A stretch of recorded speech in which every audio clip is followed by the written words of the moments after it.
You're listening to GotTechED the Podcast with your hosts, Eric Geis and Nick Johnson.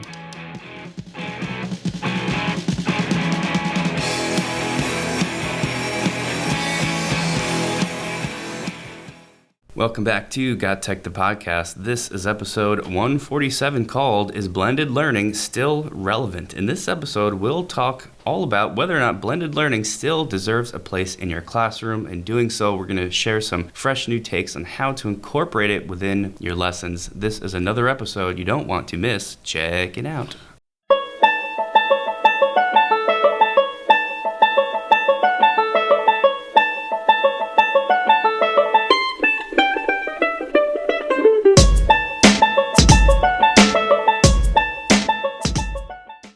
Episode 147. My voice is finally starting to come back. You'll hear the occasional squeak, I'm sure, but I'm really excited about this one. This is a topic that we've covered in the past, just not in this way. I remember having guests on the podcast, Charity Dodd. We talked with her and her work with blended learning, and that was a fantastic episode. To a certain extent, Kyle Nemus was on. He was more of UDL, but I oftentimes bring that in as part of something that's covered under the huge, large blended learning umbrella. But I'm really excited about this episode. How have you been since the last time we recorded? It seemed like it's been about a month ago. Yeah, it's been 2 weeks. That feels like a month because it's the 2 weeks at the start of the school year. I'm good. I'm doing good, feeling good, getting back into the swing of things. We have no internet as we're recording this, which is, if you're in a school system today, you know that pretty much everything you do functions online in some aspect. So all of our prep for this episode is one pen and one piece of paper that is sitting in front of us, and we are sharing that. So we're fully going old school on this, where normally we're looking at computer screens and looking stuff up.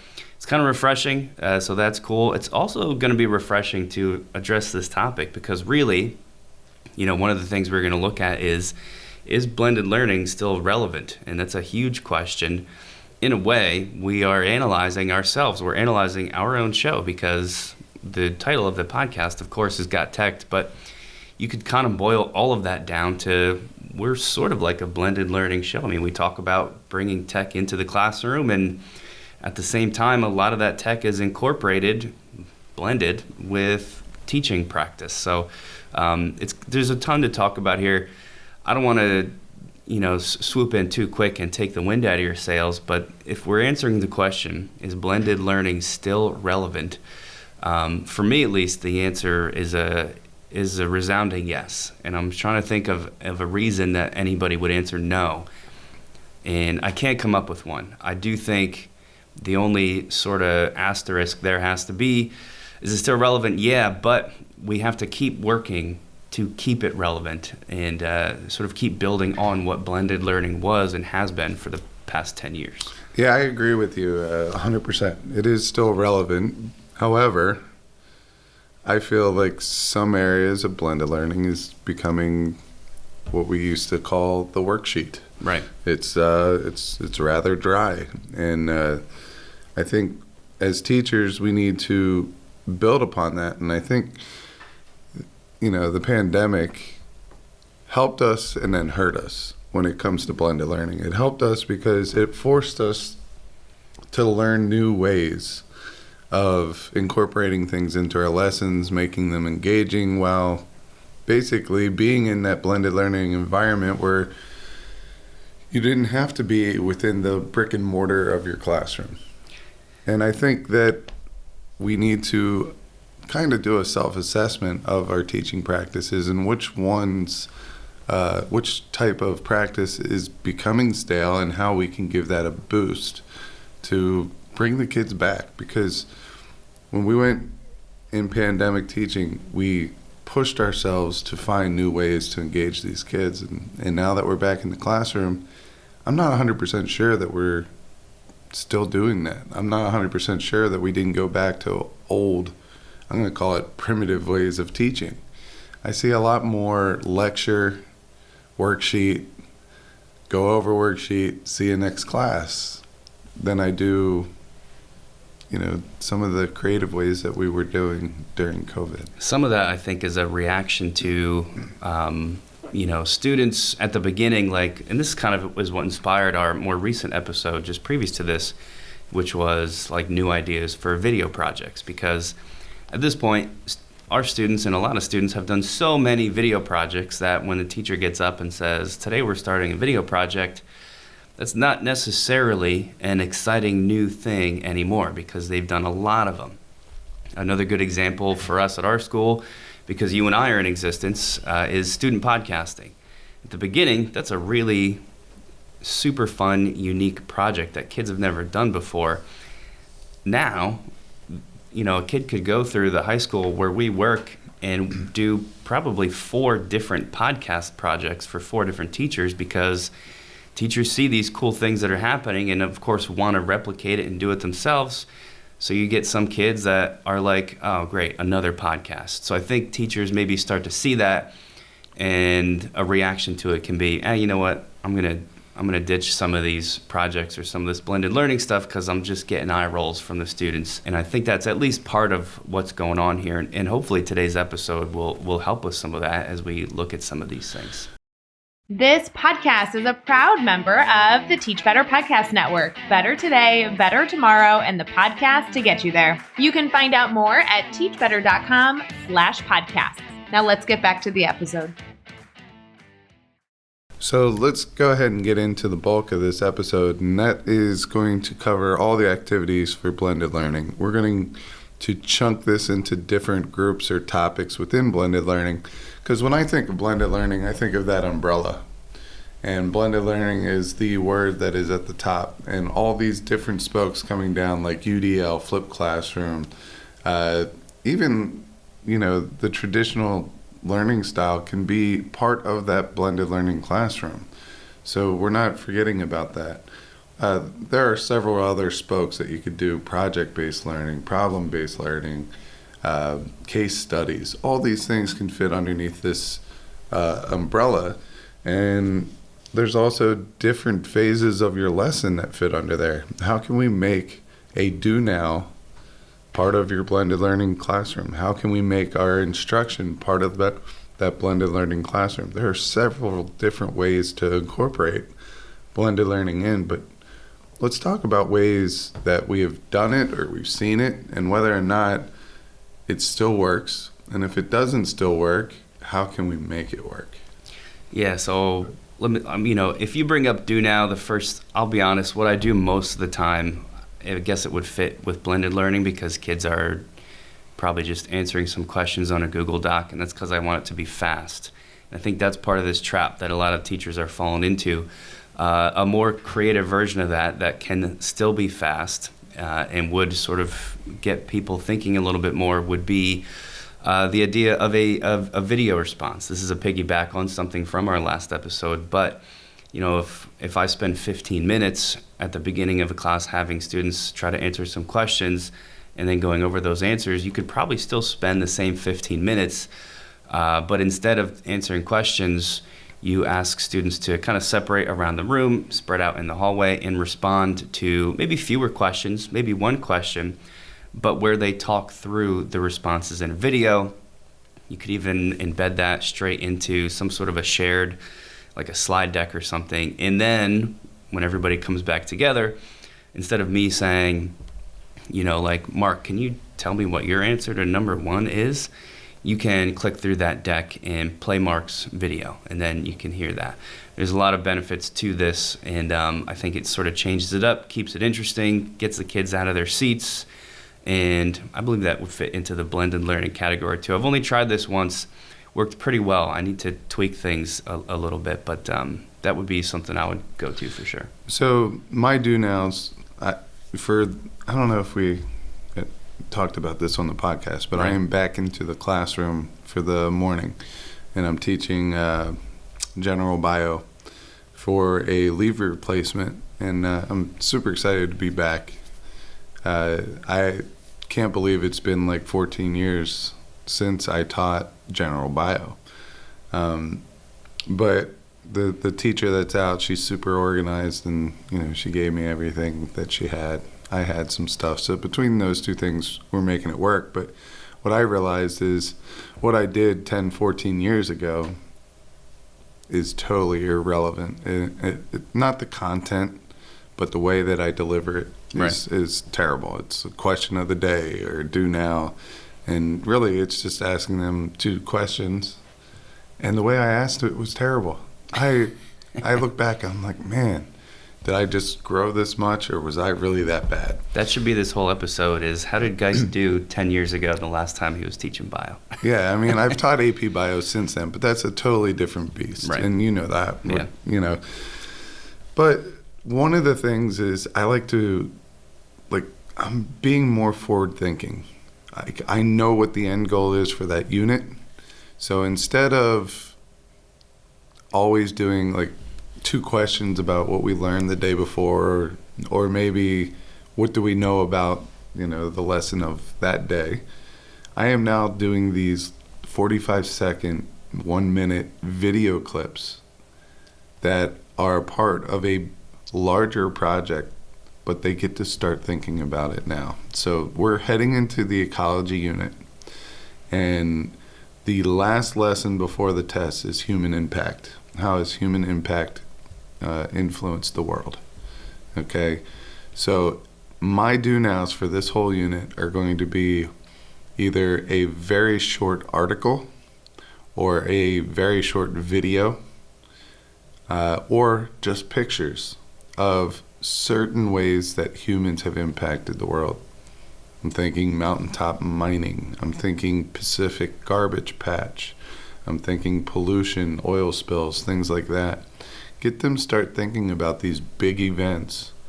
And then as we cover them, I can then use those as experiences, because videos, even though you're watching it, you get a unique perspective that you do not get from a story, or you don't get from an article. Right. So I'm going to use these in the classroom as teachable moments after we've gone over them. And I think that's a great way to I almost find this as tree roots. When I teach like this, I think of it as tree roots. There are some roots that go straight down, and there's not really any branches off. That's a taproot. All right. But if you get these roots that go down and branch off and everything, those thicker branches are these experiences that I'm able to give my students through these experiences. For some, I did the bald eagle camera. So you have a nesting bald eagle, pair with eggs and everything, and we're just watching them. Now, what's the human interference of that? I get to tell a story about how they were endangered. I get to tell a story about why they were endangered. And the students get to make these inferences from their observations as why this is important. So all these brought into a do now takes less than 5 minutes every day.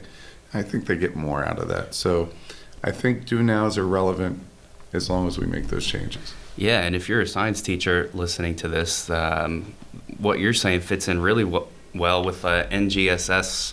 I don't know if style is the word, but the whole concept of teaching phenomena first, right? So before you get into the content, or before you even show objectives, you show the real life thing that's happening, right? And then go back and relate the teaching to that. It helps with buy-in and all kinds of great stuff. So awesome idea there. Let's shift to providing instruction itself, sort of the next phase of the classroom. If you've been listening to the show, you know that I'm a big fan of the flipped classroom. I think it works particularly well for what I teach, which is chemistry, because there's a lot of skills in teaching chemistry that I think require direct instruction. Flipped lets me do that in a way that allows the student to access the content over and over and over again. I will say, it kind of goes along with this episode, a lot of, not so much my students, but a lot of the chem teachers who have also bought onto flipped classroom because of, the work that you and I have done, starting to see some pushback from the kids. They don't want to watch the videos. They watch too many videos, and they're sort of finding ways to skip watching the videos, or figuring out that they can kind of get by in class having not watched the video. and ways to fight against that. So one thing that I'm trying to modify that to make it better is it's still technically a flipped classroom. I'm still sort of pacing out. Tonight you should watch this, tomorrow this, the following day this video, to keep them on a schedule. But the videos have decreased in length and are now super, super short. I'm talking like 2 minutes or less. My number was always 5 minutes or less. Shooting for 2 minutes or less. There may have to be more of them. And all those videos are no longer just the homework, where it feels like, oh, this is my homework now. Those videos are part of a larger scale project. An example for me would be, students have to give a marketing presentation on a new product. As a chem teacher, that new product is some chemical. And as they market this new chemical, they have to talk about the bonding within that chemical. So they are learning about chemical bonding. Part of the project, or the different phases of the project, is to do this thing for the project. You have to watch this set of videos, and this should be on day one. So the students are responding better to it. One, because the videos are shorter. Two, because it's in the context of this larger scale project. So it's like blending, and I don't even want to use that word because it feels like I'm tying it in too obviously with this episode, but I'm blending together like project-based learning with flipped classroom with probably 3 other things. And I don't know, we'll see how it goes. So far, I'm feeling positive about it and I'm getting some good feedback, but I think that's the type of thing we're talking about today. I think you're missing a key component of what you're actually doing, and that's bringing in real-world experience. Yeah. You're showing them, you're tying in marketing to content, and I think that's fun for the students. I think that's refreshing for the students, because you often get the question, why are we doing this? Why do I need to know this? Well, guess what? You're doing this because it's giving you a skill for your next chapter in the world, whether it's going to school further or going into the real world. And I think that's super important. So I agree with you. I love the flipped classroom. I do it this year. I just give them the nuts and bolts, and I give them a guided notes packet. I try to keep mine under 5 minutes. I just did one that was 9, and I could have broke it up into 2, but I have to think about the kids in my class. And I told them, hey, you have 3 days to watch this 9-minute video. Right. I left it all together because there are 6 steps of the scientific method, and I want you to be able to go in and realize the order of those steps.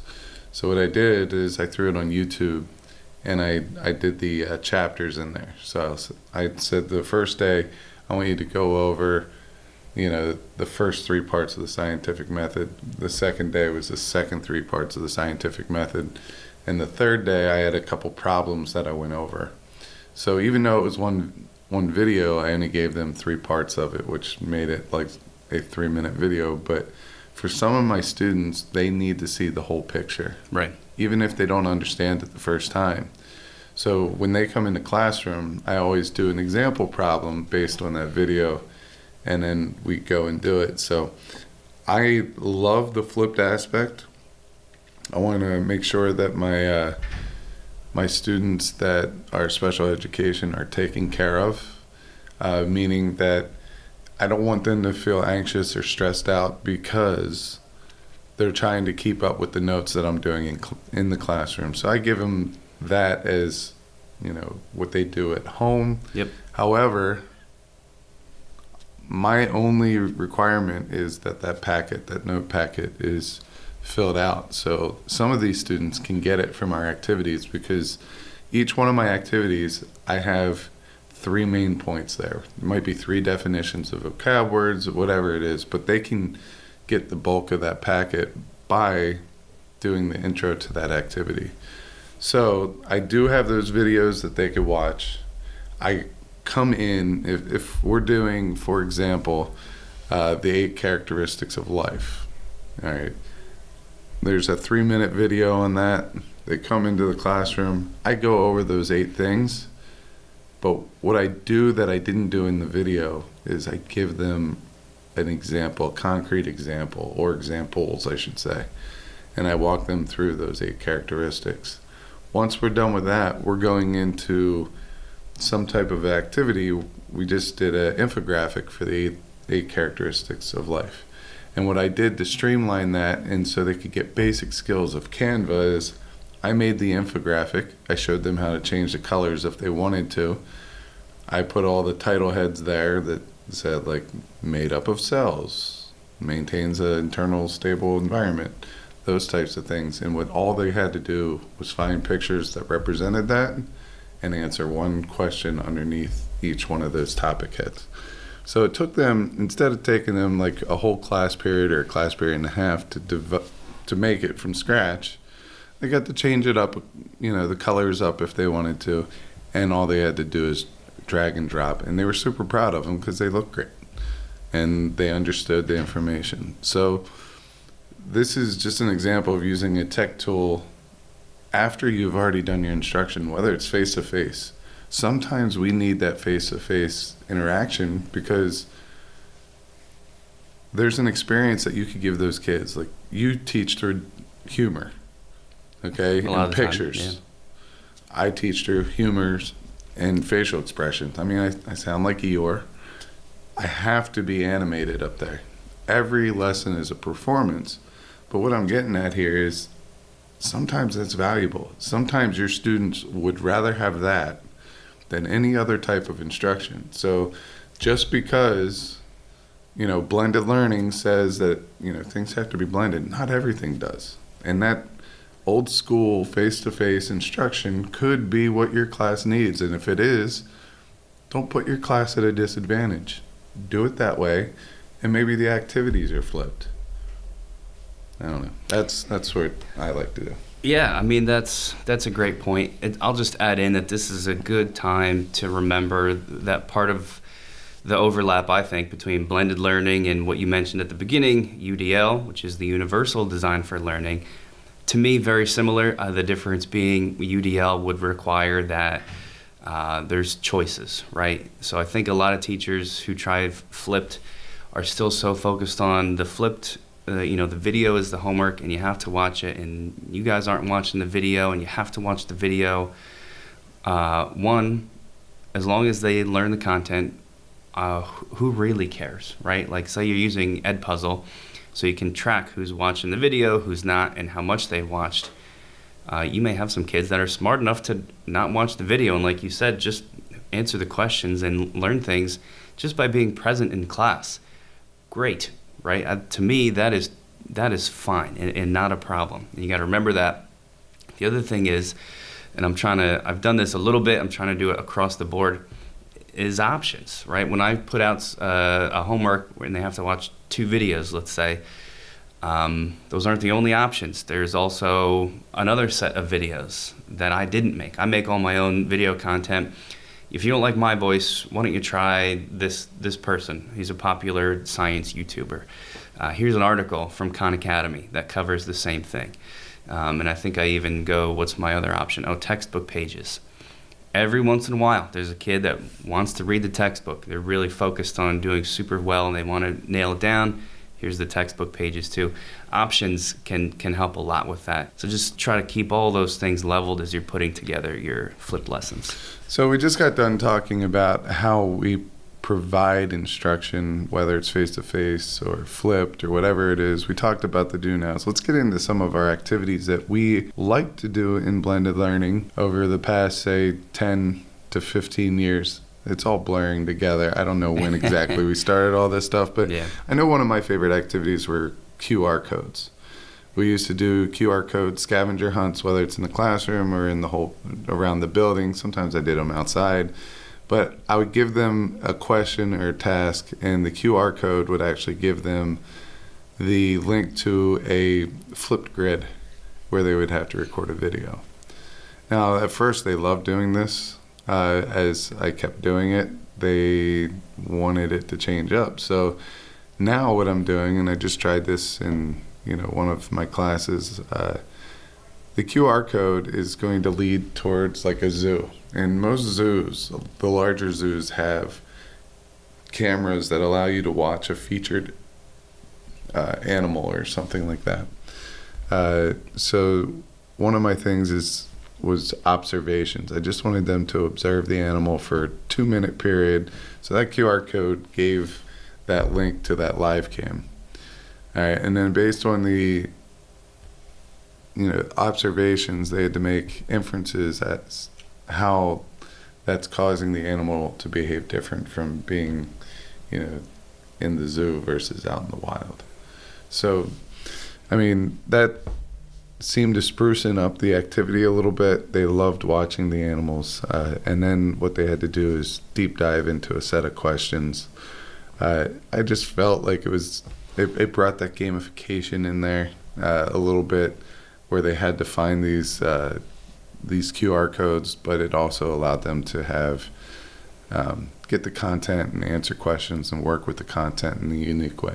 Yeah, I mean, with QR codes, it's 2023, and we've all, especially having gone through COVID, where you're eating out at a restaurant and we were scanning QR codes for everything. People can get kind of sick of them, and students are no different. At the beginning, like you were saying, it was just a novelty that it even existed, right? So we were just using QR codes all over the place because it was new and different. You can't use them that way anymore because they're not new and different. And in fact, I don't want to have to do that just because I can. There's often a lot better, easier ways to get to a spot online than scanning a QR code. So, really think about that. Like for me, QR codes now are just when they're absolutely needed, which is when I'm doing something on paper, then the QR code serves as an interface to get kids that supplemental online resource. If my students were looking at that same paper document on their computer screen, there's no need to do a QR code. Put a link in there that they can click. It's way faster and easier, whereas the QR code, it just kind of becomes like a nuisance because you got to get your phone out, open up the camera, scan it in. So you got to really pay attention to do I need to use this thing at this time? And I think that helps, and kind of should be the natural evolution of all this stuff. Here's one thing. This isn't necessarily going to add something new, but I think it's worth mentioning. Something that has not faded at all is the classic station rotation activity. Never gets old. I don't think it's ever going to get old, just because by its nature, you're getting kids up, they're moving, there's options, they're changing what their attention is on every 5 minutes as they rotate stations. For me, station rotation it's a no-brainer, and I don't know if that can ever go wrong or will go wrong. It's just over time, as you do it, you figure out better ways to manage that from a classroom perspective in terms of grouping and how the kids move around and where I stand as the teacher and what I'm doing as the teacher. I might have thought I needed to hang out at station A, but actually it's station D, and that's where the students are going to need help, and you can kind of hone that stuff over time. That's all I'm going to say about stations, because I think they still rock as a classroom activity. I'm going to agree Yeah. to an extent. Okay. I think the stations are fine, but what I see is a lot of teachers using stations as, hey, you answer these 3 questions at this table, you go over here, you answer these 3 questions. Yeah. I would love to see other types of resources being used in order for them to be able to answer questions. All right. Everyone had to read a 1-page passage, and then they had to go to this table and discuss this question, this table to discuss this question. All right, so maybe instead of just giving everyone that 1-page passage, maybe at the first table there's a 15-second clip of that journal article. All right, there's a 15-second clip. It's read to them, or maybe you could find a video of that clip if it's something that you're doing in like English class or movie lit or class or something like that. Or maybe it's a process in science. You can take that process from YouTube video and just have them watch those 20 seconds. All right, so watch this as a group, discuss these questions. All right, now let's move on to a different group. Just so it's not just answer this question, answer this question, answer this question. It has to be a little different. You have to really catch their attention in different ways. For a lot of people, that article is not going to be engaging for them. They'll read it, they might not know what it means, they'll read it, they might participate, but are they really engaging with the content? So let's sprucing up those stations. Maybe even the stations could be mixed in with these QR codes. They use their phone or their Chromebook, scan the QR code, and there's the video resource, or there's the part of a podcast, or there, whatever it may be. But let's sprucing them up a little bit. I think what you're saying, this goes back to what you brought up at the beginning, is that, are your stations really just a worksheet? You know what I mean? Did you break up your 10 questions and put them at different spots around the room? Maybe there's a benefit to that, just in that the kids are standing up and moving, which is something. But you really got to consider, is there a reason to do this in stations, or am I just doing it, to say that we're working through stations today? One thing I saw the other day is a teacher printed out a picture and then cut them up to make a puzzle. And the kids had to put the puzzle together first, and it was a symbol. All right, I think it was like the eagle that you would find on the back of a 50-cent piece. All right, and the questions had to do with what does this symbolize? How does it resemble America? Things like that, and it got kids thinking. So they might not remember an eagle if it's just part of a worksheet or something like that, but they might remember it because they physically were working together to put together a puzzle. I know it sounds kind of ridiculous, but me as a learner, when I thought back, anytime I could use my hands to make something, it immediately went to memory. Anytime I saw a picture, it immediately went to memory. Where I lacked was being able to read very long passages and pulling out the minutia that was important in there. And I think this will really help bring everybody on an equal playing ground. I love it. And I've got one more activity that I want to throw in here. I may have mentioned this a few episodes back, but it comes up again. It's going to tie together two really engaging things: gamification and community outreach. I haven't done it yet, but I know I'm going to do it because I can't get it out of my mind. And that is, as a class project, I want my students to create a game where typically I'm making the game and then they play it. We're all going to make the game together, and then that game gets set up out in the community, so in the town where all the students live, almost as like a thing that people can stumble upon, sort of geocache style, except the elements of the game are not hidden. They're just up and around the main street, or a puzzle that people can solve as they walk around the town where the school is centered in. I think there's so many benefits to that. You've got, of course, the fun of making a game, the buy-in of the kids knowing that it's going to be out there for people to actually play and use and solve these riddles. They're learning as they put it together. That's the part that takes a lot of work, at least for me, because I'm not just going to do it, right? They have to be gaining something in the process. There's work you want to make sure you're allowed to do that, whatever this game is. Can you put these puzzle pieces or these QR codes, can you hang them up? You don't want them to fall down and then become trash and litter, because that would be bad press for you. But I really want to do something like this, and if not in the community, maybe just around the school, so it becomes a school-wide game that this class put together and students can play as they walk through the hallway during passing time. I know that's super vague, but that's just the stage I'm at with it, and I think that's the type of really creative spin that at least I'm trying to get to these days to help push kids to keep enjoying blended learning and the type of stuff that comes with it. I like this a lot, and I'm going to bring it back to the QR code. Yeah. All right, so maybe you brand a QR code the way that it looks, and your students have to talk about the chemistry of the place that it's at. So maybe you partner up with, one of the pizza places around here. There's a QR code there. People scan it, and it's a student-made video of the chemistry behind making a pizza. You go to another place and it's a quilt shop. What is the chemistry behind the yarn making process of that quilt shop, and it's all over different areas. So your students get to pick the place and then make a video or some type of learning material that the community then can enjoy. I really love that. All right, we're going to close it out with assessments, and there's not too much to really even say here. You just, like everything else we mentioned so far, you've got to make sure it's purposeful if you're doing online assessments. Why? Is there a benefit? Does it help the kids? Is it easier?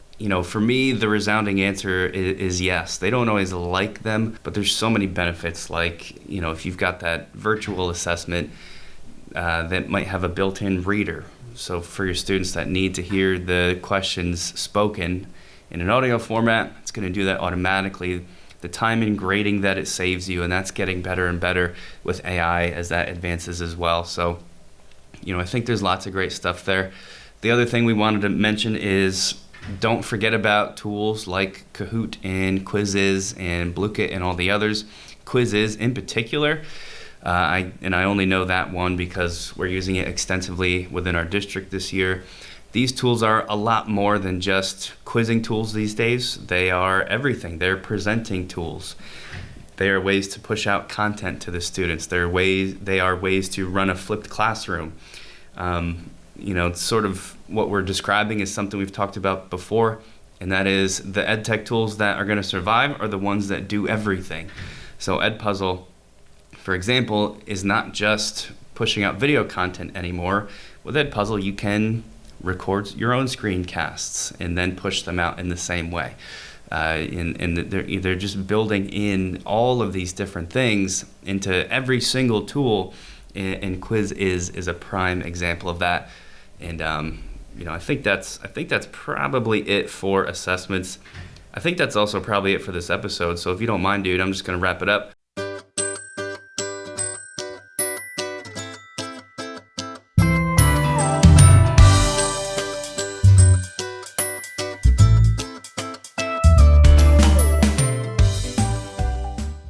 Just like always, everybody, do us some favors. Subscribe to GotTech the Podcast on Apple, preferably. You can find us on Spotify, Google, Stitcher, anywhere else you listen to podcasts. Check us out on YouTube at We Got Teched, Twitter, now X, and Facebook. We're in all these places. Please write us an Apple Podcast review if you really like the show. Let us know what you like about it. That helps the program a lot. Tell your friends about us. Tell your friends about GotTechED.com, our website. And if you're telling them that, tell them about the Teach Better Podcast Network, where you can find us, along with lots of other really awesome educational podcasts. Thanks for listening.